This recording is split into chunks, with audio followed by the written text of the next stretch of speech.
Online gaming के नाम पर लोगों से ठगी करने वाले गिरोह के आधा दर्जन से अधिक साइबर ठग गिरफ्तार। Mobile phone, laptop, ATM card, SIM card, passbook, cheque सहित नकदी भी बरामद। जालौन कोतवाली पुलिस तथा साइबर सेल टीम को मिली सफलता। पुलिस अधीक्षक डॉक्टर दुर्गेश कुमार ने मीडिया से किया खुलासा। इस तरीके से घटनाओं को अंजाम देते थे। अपर पुलिस महानिदेशक कानपुर जोन, पुलिस उप महानिरीक्षक झांसी रेंज द्वारा साइबर अपराधों के संबंध में जनता को जागरूक करने और इन अपराधियों पर नियंत्रण करने के निर्देश दिए गए थे।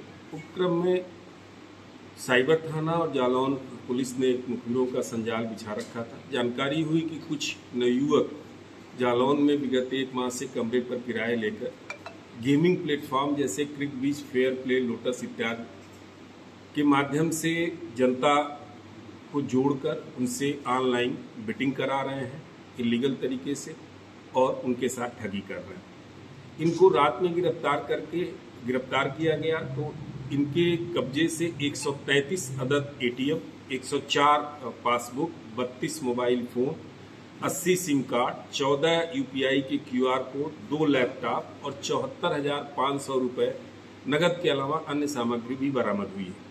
ये कुल 7 अभियुक्त हैं जो दतिया, झांसी, आगरा, मैनपुरी के रहने वाले हैं, जिनका सरगना है विश्वजीत डांगी जो दतिया का रहने वाला है।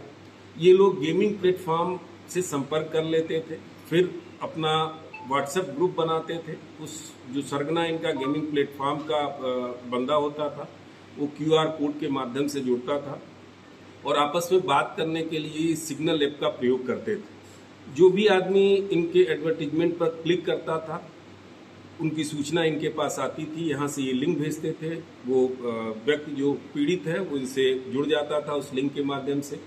वर्चुअल पैसा जमा करा के वर्चुअल कॉइन देते थे और जीत हार के बाद जो जीतता था उससे थोड़ा बहुत पैसा वापस करते थे। शेष का पैसा ये वहाँ ट्रांसफ़र कर देते थे जिसमें से इनको कमीशन मिलता था। ये बहुत बड़ा गेम है, बहुत बड़ा गैंग है ये। इसको हम लोगों ने वर्कआउट किया है, इसमें और आगे अभी विवेचना कर रहे हैं।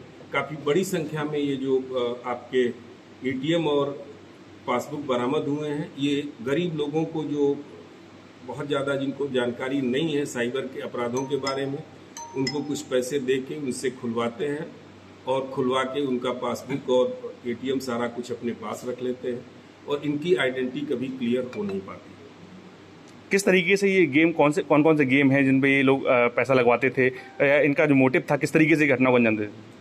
अभी देखिए, जैसे जो अभी तक की विवेचना से बात आई है, क्रिक बच, फेयर प्ले और लोटस जो गेमिंग प्लेटफॉर्म है उनके लोगों से ये संपर्क करते थे। स्वयं एक व्हाट्सएप ग्रुप बनाते थे अपने लोगों का।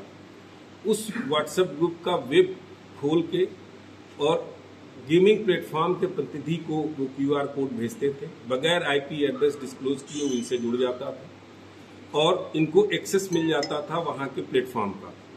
फिर जो आदमी भी कहीं भी हिंदुस्तान में बैठा हुआ उस एडवर्टीजमेंट को क्लिक करता था, इसकी सूचना इन तक या तो सीधे आती थी या प्लेटफॉर्म का प्रतिनिधि इनको दे देता था। ये उस आदमी को एक लिंक भेजते थे और उसको एक्सेप्ट करने के लिए कहते थे। जैसे ही लिंक ओपन करता था इनके साथ जुड़ जाता था। फिर सिग्नल ऐप के माध्यम से ये ग्राहक और ये दोनों संपर्क में आ जाते थे। इनसे जितना पैसा होता था बताते जाते थे। एक मिनिमम अमाउंट इन्होंने फिक्स कर रखा था 300 रुपये का। उसमें उनको कॉइन, वर्चुअल कॉइन देते थे। फिर जैसे सपोज करिए कि किसी क्रिकेट मैच पर लगा है तो उसमें हार जीत के हिसाब से वो बेटिंग कराते थे। कराने के बाद जो पैसा हार जाता था उसका रख लेते थे, बाकी जो कुछ जीतते थे उनको थोड़ा बहुत पैसा ये वापस करते थे। ठीक।